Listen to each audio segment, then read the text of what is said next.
Actually, if we just look at ourselves, it's not going to be enough. And that's why we set ourselves a new target this time last year. We launched a target which was about how can we help our clients. We recognise that as a business we're about 200,000 people spread across 40 countries globally. About half of those people are in India. We have a carbon footprint of around 500,000 tonnes. So we have an impact and we are committed to reduce that impact. But we recognise that compared to many of our clients, and we provide IT services and management consulting services to many of the world's largest organisations, we recognise that our footprint is fairly tiny. And if we can help our clients make even a very small change, that's a change which is much, much larger than anything that we could potentially do ourselves. So that's why we've committed to help clients save 10 million tonnes of carbon, which is 20 times our own carbon footprint over the next decade or so. It's really part of a mindset shift that we're trying to drive through our business. And part of that mindset shift is about how do we recognise that the things that we do every day, the services that we are supporting our clients with every day, can make a real difference. And so that's one of the things we're going to talk about this afternoon in a moment. After Annalise, we're going to hand over to somebody who's going to give one example of how we can apply technology to making a real sustainable difference. So with that, I will hand to Annalise just to share a thought or two about what we're doing in the Netherlands, and then we'll move to Michael. Move to Michael. Thank you, James. I thought it was good to present you the group director because for Capgemini, CSR and sustainability really is a strategic topic. And it has been so since, I think, about 2006. We always had a social phase, but that sustainability was on the agenda since then. And we've been able to realize quite a few great results. But I think that the realization that it's not only about our impact, but also about what we can do, and that impact on others by the services we provide to others is way bigger. I think more important is, and I heard that in many of the stories that came across today, is that we realized, and that's where most of our employees get really passionate about, is co-creation. We work with technology, but I think we make the biggest difference by the people that work with those technologies. They are passionate about innovation, and they are passionate about working with our clients to solve issues and to help make them more sustainable. And I think that's in a summary why we're here today. I think it was this summer, only a couple of months ago, I met Kelly, and I have no clue where she is. Did she? Oh, yeah.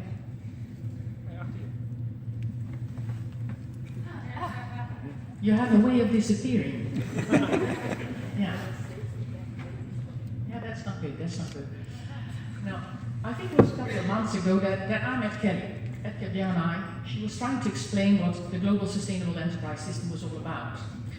And what I recognized in how she did that is that she did that with passion, with dedication and with drive, and also with a great reluctance to let anything get in the way of getting to her target and her ambition. And I think that is what relates her to Capgemini. And that was the start, if I may say so, the start of a very refreshing co-creation journey, where Michael will share in a minute where we are on that journey.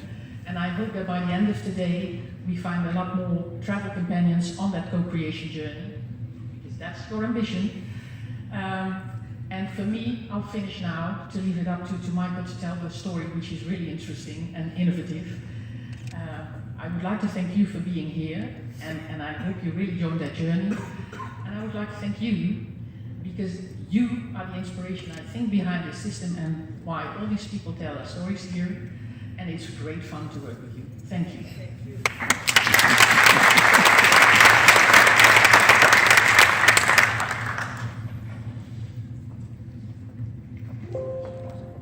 That's not a good sound.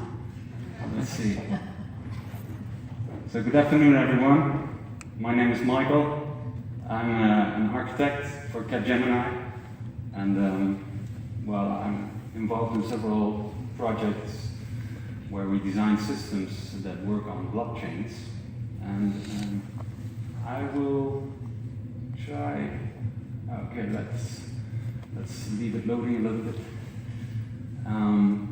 I'll try to keep it a bit non-technical and especially focus on the vision of how these systems could be leveraged to affect some change, because I think that's the leverage we are looking for. So, something is happening. We're nearly there, so we can start.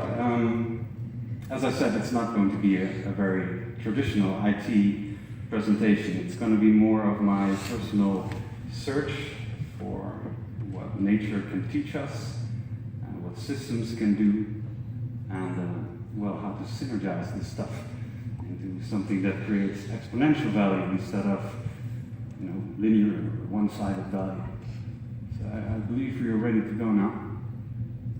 So my presentation for today will focus on architecting for positive futures, as our CSR slogan nicely captures, and it's going to be about design for circularity. And I wanted to start with my inspiration, and that is in all my design work and all my architecting work, I always only look at nature to try and learn how to build a system, because nature is already holistic and nature is already 100% circular. So if we can figure out how nature does it, maybe we can learn how we should and could do it, because I don't really know if we already have some physical levers that we can tweak in order to affect some change, to do something different. So I will keep this presentation mainly focused on the natural aspects of how systems work, and well, yeah, we created a blockchain system, so I will not try to explain the technology in this condensed time, but I hope the visuals and the stuff I will explain about how the system functions, this will give you an idea of why we chose this type of network, because blockchain infrastructure is a different kind of network infrastructure. And nature has a way of connecting stuff, and I tried to mirror that process. So, as I said, it's kind of a personal story for me. Who here knows the book Walden by Henri Thoreau? Can we have some fingers in there? No one? There one. Michael, of course, the romantic. All right. So this book, I will read the first two sentences. Thoreau lived in about 1845, and he went into the woods, as he said. And he writes in his book, which was, I was trained as a scientist, by the way, and afterwards I got my degree as an artist. I have a degree in fine arts. And I always try to merge those two sides. You know, we have the left and the right brain half, and in the middle there's something that connects the two. And he writes this. He says, "I went to the woods because I wished to live deliberately." And that sentence alone I could unpack in this total session. We will not go there, but it's not a small thing he says here, and definitely not a small thing he did. This was my very first introduction to the arts in high school. My teacher of then showed us this in the first lesson, through the movie Dead Poets Society. Maybe you know Dead Poets Society, the movie that is about a large part about this book. So, and well, I did the same thing. A couple of years ago, me and my better half went to the woods for about a year. And we were on a mountaintop somewhere in the southern part of Germany. And we lived there for about 3/4 of a year. And well, I believe I learned some things. The most important was actually that you cannot escape nature. There's no place on earth where there is no nature, because the whole system is the natural world, at least where we live on. So, in present times, we are almost 200 years later. I want to sort of do the mental exercise. What if we, instead of an I movement, I go to learn, what would a we movement look like? And what if we would step into nature and look at it and see what it could teach us? And then the second sentence that Thoreau says, he wanted to live deliberately. But if we would set out into nature to learn stuff, why? What would be our reason? And what would we wish for? So without answering that question, I want to start presentation with this. So as an architect, you know, life goes in circles. There's all kinds of sayings that use the circle, you know, the magic circles. Circles of life. So this is life on our planet, plotted to a circle. And we are here. So you see, we are a speck, a small speck of life in the totality of the biosystem on Earth. And if you think about the bottom half is nearly invisible to our eyes. We cannot even see a large part of life on Earth. So what is life on Earth? This doesn't really help us much further. So let's look a little bit further to other circles in nature. This is also a circle nature does. And this is a circle by which we gaze into the world. And this we all know. And light enters the black hole, and then in a place inside the head where there is no light at all, we see. So that's interesting how nature does all this stuff. Now we get a little bit of sense where we are again. This is another circle nature does, and we all know this circle.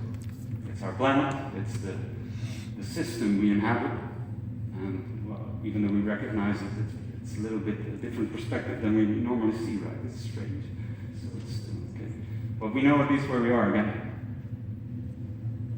And this is a very interesting circle. This is the tree, and then a specific axis of the tree. And the phenomenon of tree ring dating, also known as dendrochronology, was first coined by, well, basically my main inspiration for many years, Leonardo da Vinci, who wrote that using the circles nature does, because it's not only circles, it's also cycles. And by reading the cyclical progressions of these circles, you can get a lot of information out of this tree. Because as Da Vinci writes, between each of those circles, we see sort of an overlay layer. Some are thicker, some are smaller. And this informs you about the environment of the tree as it was living. And this is called a codex in Latin, the trunk of a tree. And we also use the word codex to describe literature, a book of information. So the trunk of a tree is basically a book of information, and if you cut it over this axis, it reveals itself to us. So this, for me, as one architecting the system, was the main thing. I looked at this. I basically did this on the blockchain level. Just try to get a codex, a trunk of a tree, to see in what conditions we are living. Okay, we're gonna do some unconventional stuff. So it's a non-traditional IT presentation. You know, we're gonna look at circles and only circles, and we're gonna do some interesting things with time. So that's why I asked these two guys to help us a little bit, to keep us grounded so we know where we are a little bit. I was trained as a filmmaker, so, you know, Andrei Tarkovsky once said, the art of film is sculpting in time. And that's what we're going to do. So these guys will pop up here and there and comment on what's happening. So we present today the codex we designed. We draw one circle, and we read out the tree rings of the Earth as we effectuate them. And Kelly and I worked quite some while on giving it a name, and we decided to go for JADE CODEX. Of course, jade is a magic color, it's the color green, it's the color of the Earth. And we build a system that draws one circle as a constraint, and we decide what comes in and what goes out of the system. So that's the boundary condition of the system. And the goal is planet Earth, not so much directly ourselves. What happens within is what we are doing. And this data trace, which has the colors of the rainbow, you will see these colors reappearing as we are looking at how products are created, and we'll get back to recycling and waste and how to handle all that stuff. But I wanted to introduce you to at least my personal motivation and inspiration for this, and that's that's basically very, very connected to the natural world. Because we can talk circularity and sustainability all we want, but if we don't see that we are within another system, which is the planet, then we will never, we are working towards nothing. We need somewhere to anchor all this, these wishes we have towards circularity and a different kind of economy. So this is a more traditional IT slide. I have some parts moving. So we have the logo of the JADE Codex, which is spinning. That is the database. We have 3 layers. On the left, we have the technical stack, the protocols, the information technology side of things. In the middle is Kelly's House of Sustainability. So it's a mirror image of in 3 perspectives. So on the left, we have how to build it, and that's the technology stack. In the middle is how does it work, how does it operate together. So you see that data comes from the Earth. And the spinning blue sea, that's just our data and movement. And then we filter it through our database, and you can take it all the way up the chain. And the data we put into the system globally will effectuate itself on the right. So basically the data we produce on Earth will travel up the House of Sustainability, and you can just read out what's happening. That's kind of the idea. So it's a complex thing. You know, what is a protocol and what is a network? We are building it on blockchain technology, but we are not building a blockchain ourselves. You know, blockchains have been around for, well, this year, the first blockchain has its 10-year anniversary. So these systems are already in production and ready to use. So what we did is to write a series of specifications to build a system on top of these global networks, and that is basically what we are doing. And another thing to keep in mind is that blockchains are not only dealing with money. What we are doing is sending data across these networks. So that's an important thing to keep in mind. I will not ask you to understand completely what the technology is, but please separate it a little bit of the economy. It's not cryptocurrency based. This is a way to handle our data on Earth. So that's why we are writing the protocol. You see on the left, it is something that you can click just underneath everything the GSES platform already is. And if we all build our software according to this open protocol, because everything we do is open source and transparent, if you just read the protocol, it will say, just like internet protocols do, if you specify your message exactly in this way, we can all understand each other. So this is what the protocol is aiming to do. A transparent way of building systems together for a specific function, and that is to achieve sustainability on Earth. So we also did a vision statement. It's an evolutionary thing. We are by no means done with all this, but I wanted to quickly go through this. So the mission is to build an open system, and it needs to do 3 things. It needs to record life cycles of products and materials. So for this, I just one-on-one implemented Gert-Jan Vroeger's calculation method he did with SGS Search. It was the thing that immediately got me hooked into this project. We saw the calculation model, it's a circle. I mean, it was immediately clear to me that this is something you can expand upon and this can scale. So combined with my knowledge about network infrastructures, I really could see this fly.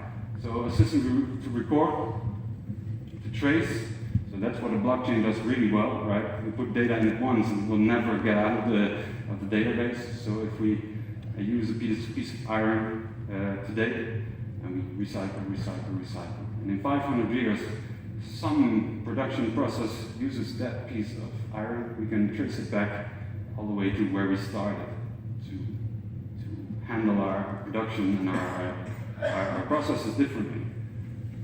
So we need to trace back to the start, but we also need to feed back the data, and that is the whole thing that I think is missing in all the systems we have now. Because if you measure it, you have measurements, but you need to have a feedback to internalize it. What do these measurements mean to us, and how do we want to change them, and what are the new parameters we want to see reflected in the system? And that is the feedback the system gives us. We process it internally and put something back into the system, and that's where you create another cycle, and that's where you can actually act change some stuff. So the mission is then to gain insight into the evolutionary states and conditions, just like the tree ring gave us when we cut a tree, into the evolutionary states and conditions of materials, products, reusables, and waste across time. So this is time as from a certain perspective. We are going to travel time a little bit, so I'm just introducing you a little bit. Okay, so that's the mission, and the vision is how are we going to do this? By creating a system that is open, transparent, and everyone can freely access. And then build its mechanics in such a way that it actually incentivizes people to work with it and to make stuff better. So incentivization has, in this sense, four prerequisites. So we need to codify open standards and protocols. So that's basically what the GSES system is doing. A set of protocols and standards we can all implement and we can all use to relate and communicate with each other.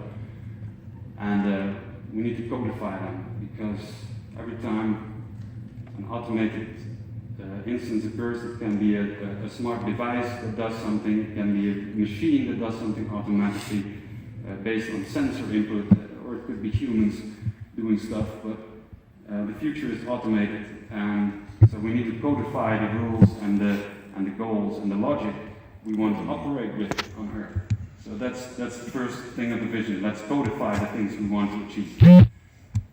And then we need a way to analyze what our results are. So that's analyzing consumption and production. And consumption and production is a duality. They are equal and opposite. Connecting supply and demand, that's the next step. Because when someone is decommissioning an offshore rig somewhere in Asia, there's probably a need for that material that will come out of that deconstruction process on the other side of the world. But how would these people ever know that they have a matching supply and demand?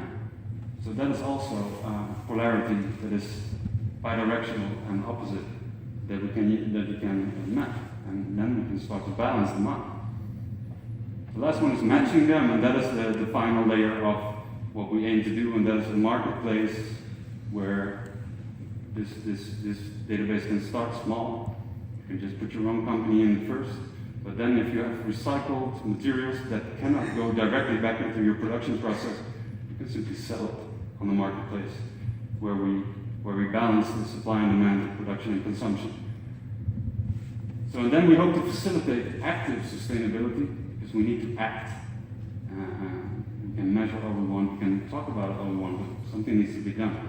And we hope to provide at least a tool so that we can. And we hope to achieve it by cooperating towards balancing our needs within our means. And that's crucial in my opinion, because our means are defined by planet Earth. We cannot take more from it than it has. And that's just the reality we need to ground ourselves on. So sustainability is hard to define, but I think a balance of our needs within our means is crucial part of this definition. And that goes over time. The achievements we will help to get to fruition, and across time and over time. I told you, mind the time thing, because we're going to do something interesting with it. The SDGs, we saw them before. These are the ones we hope to influence directly, especially the number 9, industry, innovation, and infrastructure, a worldwide global database to match supply and demand and production and consumption on a global scale. I think is very much an infrastructure goal.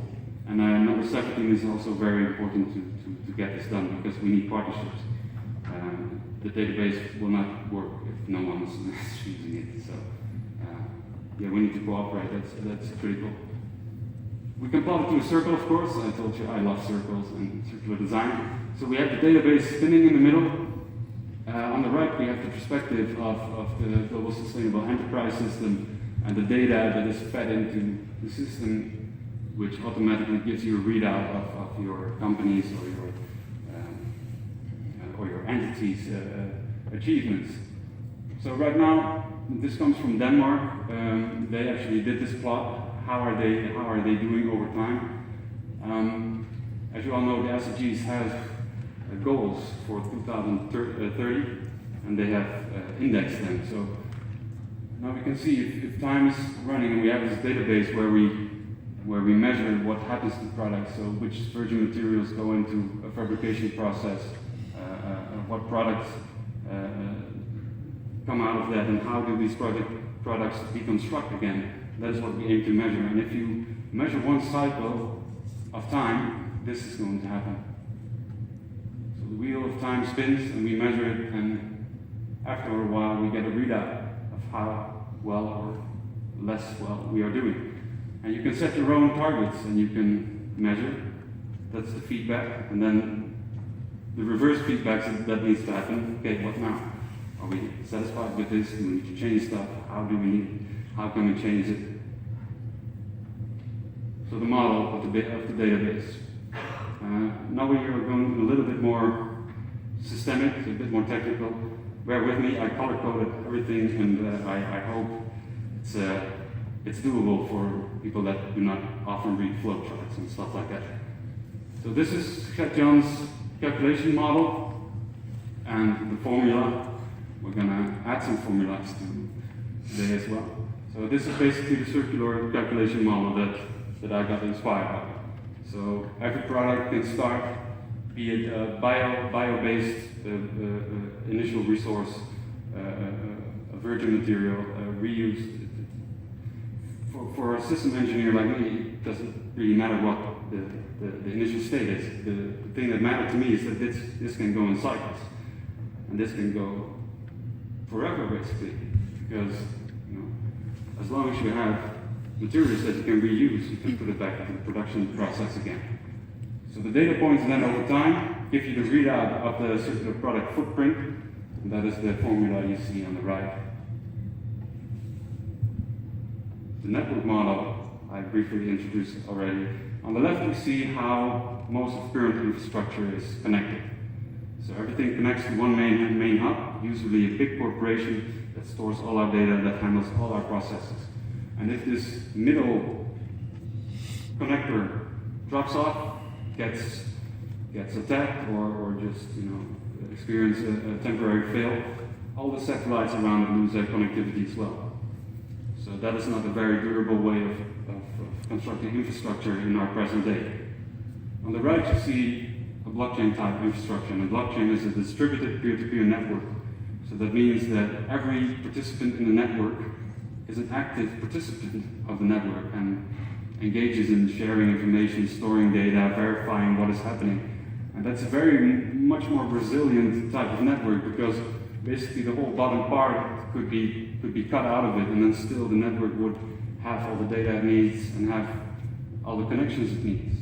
And then if you look at nature, on the left, everything connected centrally, there's discussions to be had where nature does that. But we are probably far more intimate with nature as on the right, everything connects to everything else, everything is connected. We all say that it is true, but as an engineer, I was looking to find ways to actually make it so for ourselves as well. So that's the kind of network we are building. It's a global network where every company or every participant that wants to join the system joins the network, and together we build this resilient network we have on the right, that not one single agent can just attack or get offline. So that's why one of the reasons we choose for blockchain. So now the big scary part, the actual blockchain itself. So basically we have states, and we have states that evolve, right? So a product has a certain condition, that's state A, we take it apart, then we have states of materials, then we put it back together again, and we have a new state, and that's a new product, or the recycled product. So everything starts with a Genesis transaction, and Genesis, it's all the way back to the start, and that's a term quite common in the blockchain world. And it's basically, it's the first addition of data to the database. So here you see transaction. Transaction is an event. Events update state. That's basically all you need to know. So that could be, an event could also be a message from a certain data oracle. For instance, a certain certifier sends out a message. This is an event or a transaction, and that can update the state of the product. So if even if calculation methods get changed over time, you know, it will have effect on this layer. But basically, what we do is we send transactions to create states of products and materials. Gert-Jan already explained that we needed to make a separation between an assembled product and the individual components it is made of, and I modeled that basically one-on-one. So we see here a Genesis transaction, and that those are a couple of raw materials, virgin materials could be, that get entered into the system. So we have a state of raw materials. Then we do a fabrication transaction, and we see product specification. So we know all the different materials that go into this fabrication, and then we have a first state, and that's the product. And you see also the out states. That's how a product deconstructs. That's a given. When you assemble a product, you pretty much know how it can be taken apart again, so that's taken into account immediately. And everything is color-coded, so everything in gold is transactions, everything green are products, everything blue is recyclable materials, and red is waste. So you will see these colors reappearing throughout the presentation. So then on the left, we see the SDS search method, and on the right, the different transaction types we define in the world of blockchain. So basically, all the types of processes defined on the left, we have just one-on-one mapped to a certain transaction type. So if, for instance, a product is recycled, you send the recycled transaction to the state of the product. Smart contracts we will get to the smart contract model. But basically, it's just sending transaction types to product states, and that will change the product state. So if we model this accurately to what's happening on the real world, we will have a mirror image in the digital world of what we are doing on Earth. That's kind of the idea. So this can go in circles, and this is something else. We will look at that. So the smart contract model is this, and this is why I asked you, please do not think about blockchain just in terms of money. Because besides sending around cryptocurrency and putting that into a blockchain database, you can also just data in a blockchain database. And at Capgemini, we already built several network solutions that use this feature to just store data in this shared database together. You know, one single version of the truth that has all kinds of interesting parameters from a technical point. So the next and only the last difficult thing about blockchain is the process of tokenization.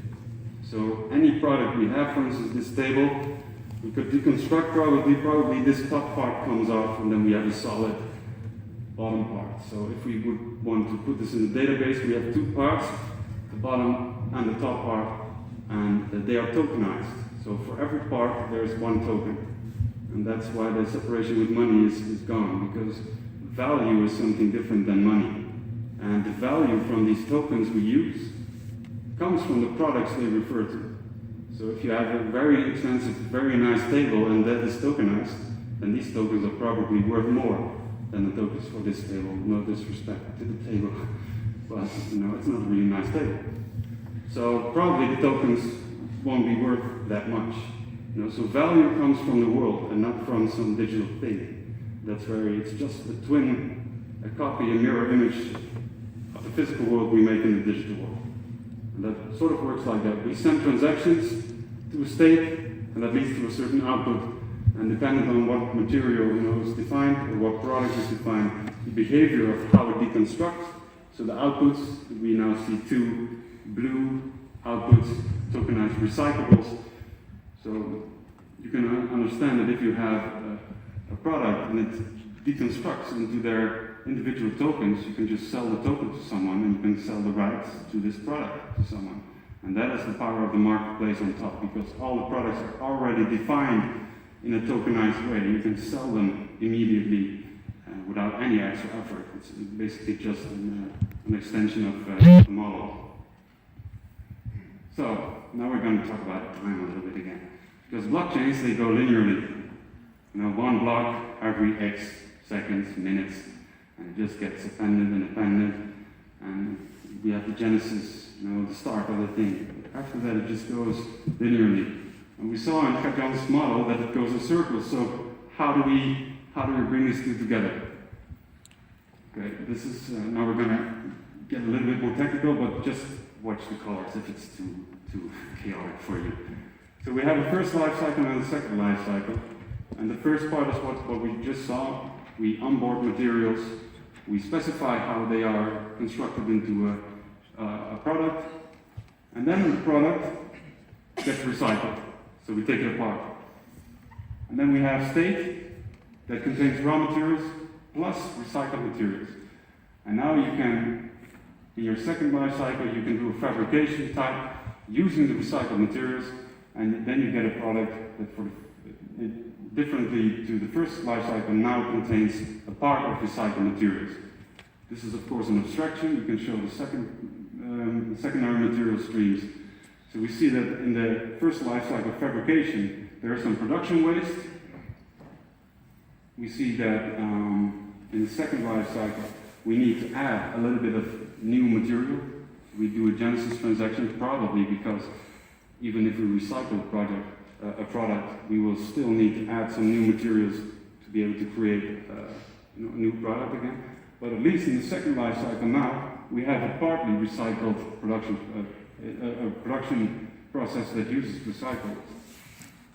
And not all reusable material gets used again instantly, so part will go to collection or can be sold immediately. So these are the layers of the system. So we have the distributed network on the bottom. We have a smart contract here in the network layer. That's a product. So someone wants to change, something happens to the product. So a transaction is sent, and that goes through the protocol. And without going into too much detail about this, in this protocol we can write a lot of logic. For instance, recycling. We can automate a lot of the processes we are doing in the real world. The last thing we want to do is to create a world of typists that are only doing data entry about what we're doing in the world. We want to automate all this stuff.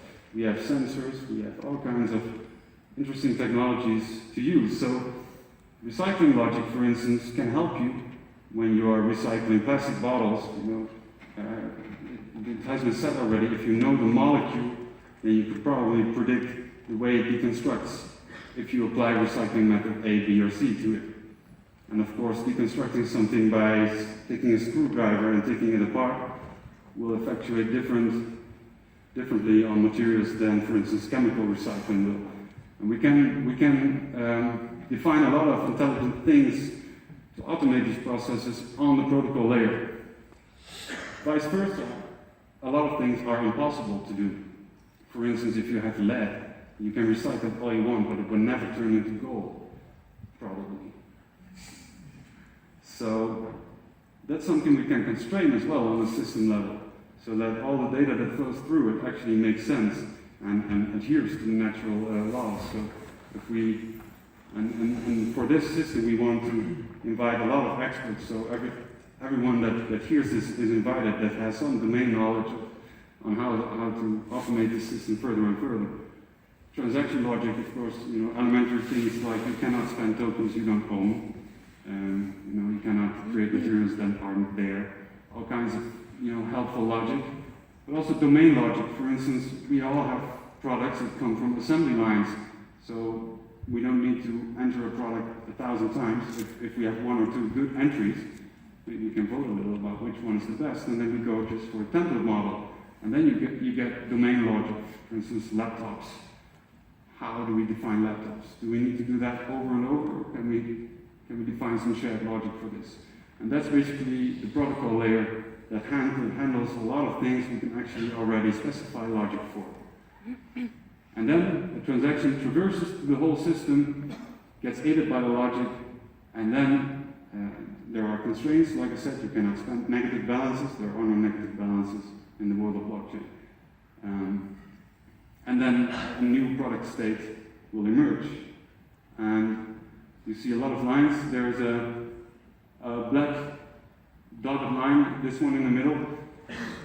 This is the people of Earth informing this system, because it's an open system and it's not a dictatorial kind of protocol. This is the way you need to do circularity.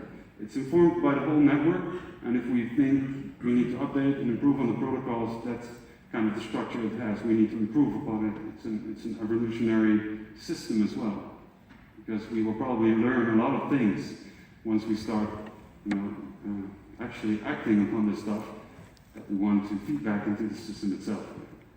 So for now, this is kind of the model, and of course, everything reads out again in the metastandard layers.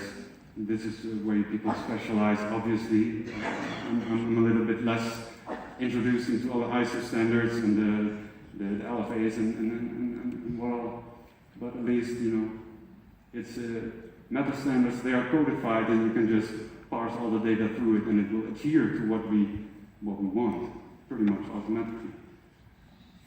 So now we are going to fix the time problem. Now we're going to hook up the circular model to the linear model. And as you see, he is wearing 2 watches, so he knows his stuff. So we have circular process on the right, and we have linear time on the circular on the left, and linear on the right. So is this clear, this part? No? Okay. So, we are recording on the right.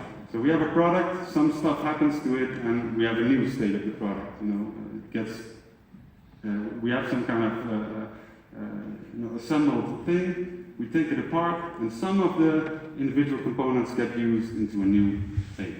That's basically what you see happening. We have materials being onboarded, we have fabrications being done, we have products emerging from fabrication processes. And then, after the first life cycle, we have decommissioning, reuse, and then we see recycling happening, a new fabrication happening, and a new product being produced, this time using recycled materials from the first life cycle. So on the left, in Gert-Jan's model, we would have primary resource on the left, we would have some CPX, sub-fabrication to build separate components, and then we have fabrication, so then the product actually gets forged in the real world. And on the right, we are just mirroring every step that happens on the left on the blockchain. But because blockchain does not move like this, but it moves like this, we need a way to map it onto each other. So we can just use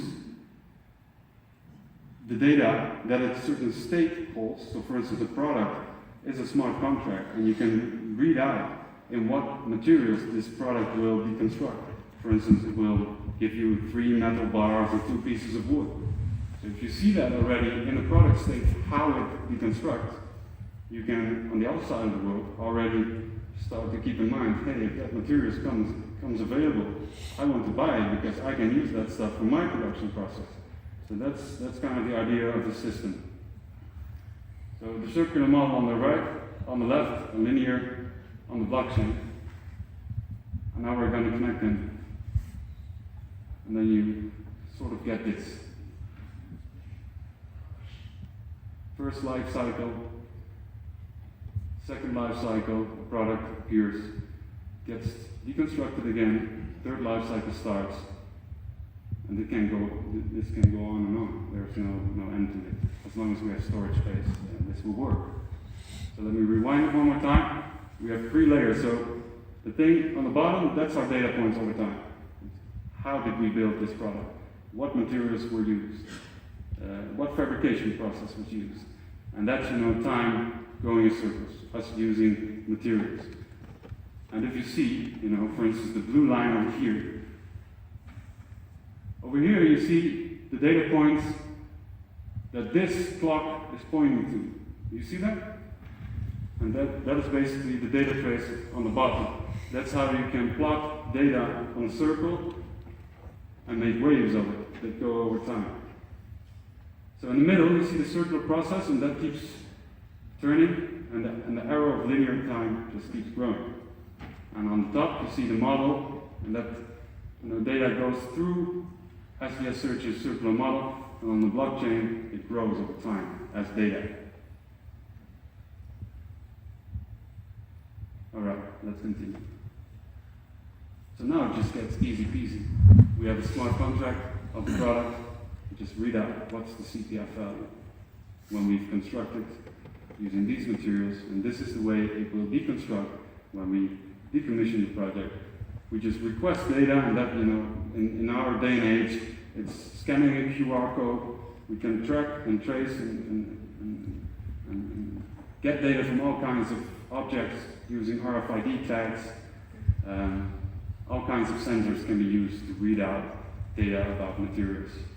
So on the database, if you or your company has defined products, and everyone can just query your product as entered in the database, and it will give you the readout. Because the readout has been codified in the protocol.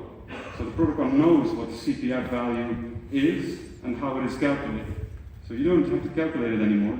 The system knows what we are doing because we've informed the system in an intelligent way. Yeah, now it's going to get really exciting because now we're going back to where we started with the tree-ring dating. So this is kind of the model we have now. On the left, we have the real world. And you saw the colors. Red is waste, but even waste can be reused. So part of that becomes orange. From the orange material, we just create new inputs for materials. Those are the gold, right? The transactions we are sending, the gold we can create new products with. That becomes green. Green was the color used for products. And after a product is used, it gets blue. That's the color for recycling. And that's, the circle of circularity on the left.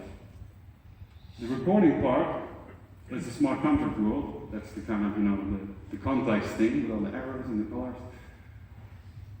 And as was explained before, products instantiate by using materials. So we see materials, and they can be gold or blue, so virgin or recycled. And materials go to products go to materials, back again, materials go to products. That's a flux field in the recording part. It just goes from materials to products and back again. So now we're going to spin the world on the left one time, and you will see the tree-ring dating come back. This is how it works. It's actually quite. Yeah, I only looked at how a tree does it. So if we find a way to accurately input data into the system, and that's where blockchains also excel into keeping data integrity and the single record of truth intact. We can actually do that thing on the right for ourselves. So instead of cutting down a tree, we just open up our production processes, the way we attack circularity. Attack is not the best way, the way we implement circularity. And again, it's just a production cycle produces a data trace that we can analyze. And then when you put it all together, we have the real world spinning. That's us producing projects, handling waste, handling recyclable materials, using them as inputs for new production processes, new products. And that's circularity, the way we achieve it.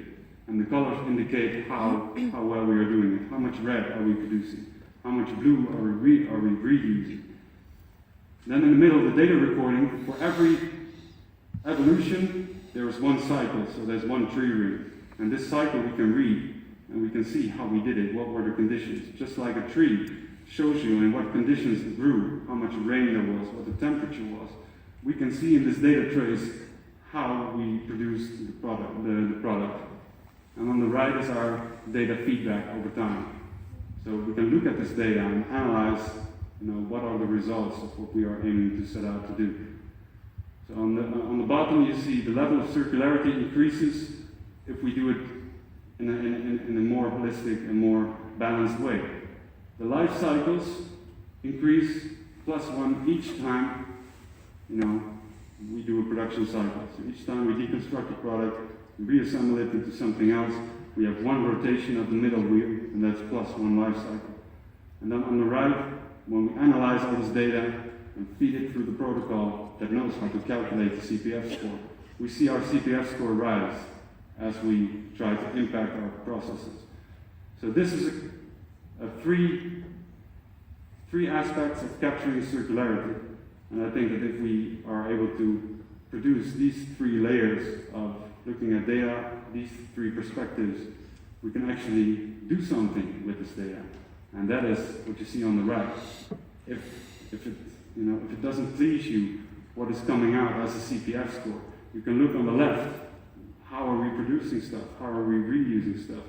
And you can find all that data in your tree rings, in your production processes. If you map them into the system, it will give you this ring that you can analyze.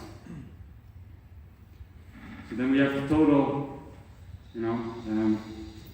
completing the cycle, going full circle. On the top we have the systems that are already there.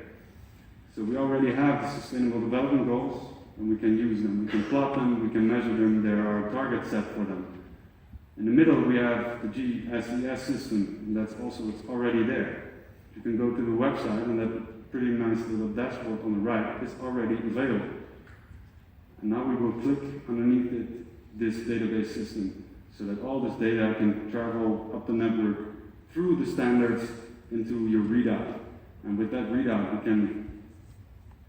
we can feed back to the earth what we would like to see.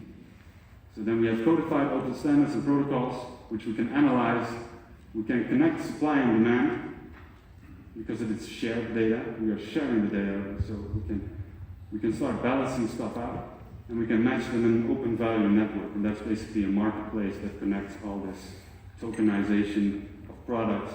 So that means that if your product is ready to be decommissioned, and you have recyclable materials that are already tokenized in your system, you can immediately, with a mouse click, offer that for sale to the whole world that is listening. And on the bottom, we have the system that we are going to hook up to it. It's a way to record the life cycles of products and materials. We need to be able to trace their origins and feed back the data, not only to ourselves, but also as actionable things we do in the world. So, to round up, what is the future going to look like for this project? What are we going to do? So, let's look at nature again. So, progression in nature, one seed produces many seeds and many fruits. So, on the website, there is an example of a tomato. A tomato carries a lot of seeds. If I hand you one tomato seed and you care for it properly, you will get a plant that produces multiple tomatoes that all carry multiple seeds. So if I only have one tomato, I only need to give you one seed of the entire pocket of seed it carries to create exponential growth. So we now have a first seed. But this is not the complete formula to make it happen, because from a system perspective, I'm pretty sure we can do this. I mean, this is all existing technology, and we can even enhance it using AI. We can have trucks repairing themselves and appending their data into the system automatically. But it's only the seed. It needs care, and it needs some things to grow. So that's why we are creating the JADE CODEX co-creation campaign. And well, today is a tangible invitation if you want to join a project that aims to create an impact and to offer tools to act into the world, to actually achieve circularity, and not just as a slogan, but actually defined as trying to live with our needs, within our means. I think that balancing act is actually what we need to be doing. So that's from the SDGs, goal number 17. It's also a little flower seed. So we have the goals as an input mechanism, we have the data as an input mechanism, so hopefully we will be able to create a tree from the seed. And that's the last thing we need, because now we've defined circles. And well, I've learned a lot as an architect, as a designer, by only using circles. Everyone that's interested in geometry, go and write some circles, go and draw some circles and see what you find, because really, as soon as you have two circles, magic happens. But we need something else. More than circles, we also need squares. We need networks. And if you see how nature does that, you see on the left, it's an image of the universe expanding into a network of galaxies. And on the right, top right, there's a nerve cell, a spectral image of a nerve cell. On the left, we have the city of London, viewed from above. And on the right, bottom is the graphical representation of the internet.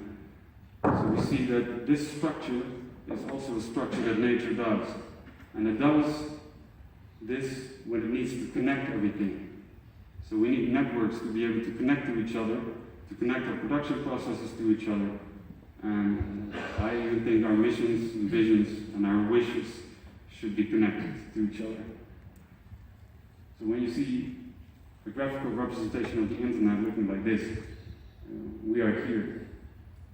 For instance, and well, today we're going to at least let you know where we are in this network, because there's a website that is released today, JADECodex.com.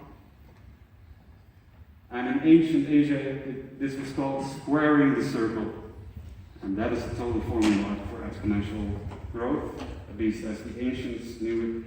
And well, given all this fancy technology we have today, I would invite you to also look at how nature does it and try to build our systems in similar fashion, because all circularity and sustainability we aim to achieve is a balancing act with nature, because that's the means we have to create it. And that's it. Thank you very much.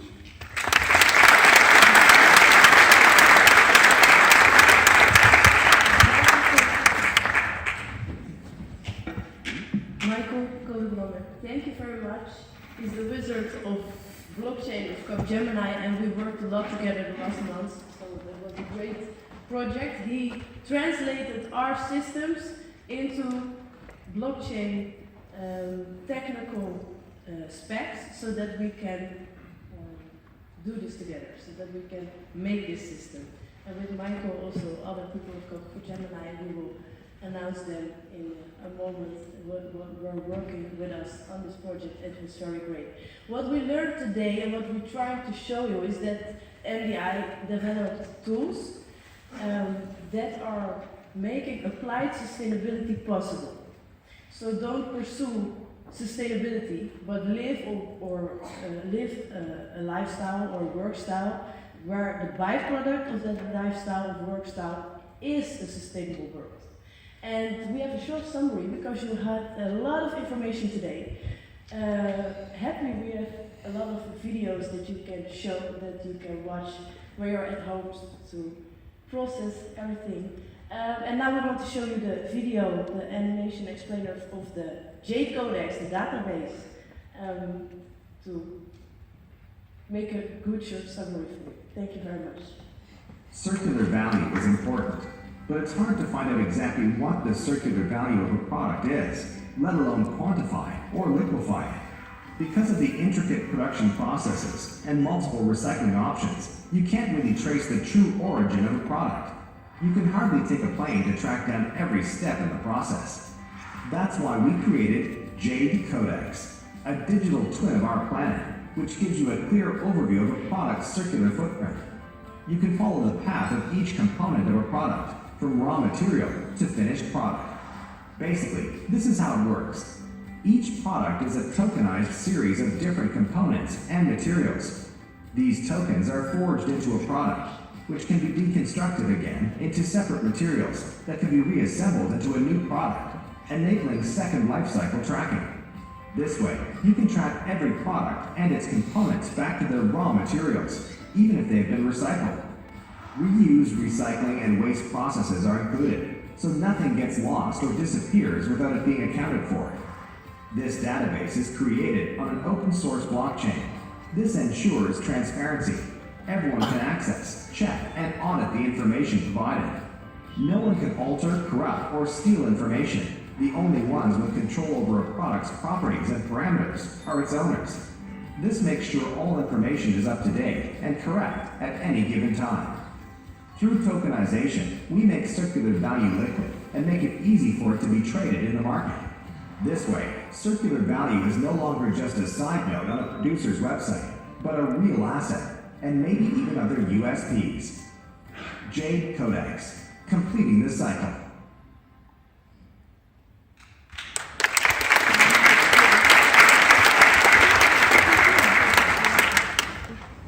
Thank you very much, Michael. One more warm applause for him, please. Ik ga toch een call for action nu plaatsen, want het netwerk wat Michael liet zien, dat zijn wij. Wij wonen in de steden, wij zijn de steden, wij zijn het bedrijfsleven, wij zijn de netwerkorganisaties, wij zijn degenen die dit ecosysteem zijn om de data beschikbaar te krijgen, blockchain-technologie eroverheen te laten lopen en de wereld te veranderen naar die manier en vorm die wij willen. Commit jezelf alsjeblieft aan NDI en het GSES-platform. Vragen kun je stellen richting Capgemini, Michael en zijn collega's, richting Kenny en ook richting mij als je dat zou willen. Doe alsjeblieft mee, want wij willen zo ontzettend graag impact maken en het echt meten wat we aan het doen zijn met elkaar. Zodat het van meningen naar feiten gaat, zodat we kunnen versnellen in die wereld waar we echt impact in willen maken. En nu geef ik de vloer graag aan Thijs Lindhout. Hij is een activator, niet voor niets hier voor gevraagd. Er is helemaal niemand die op staat. Ik moet al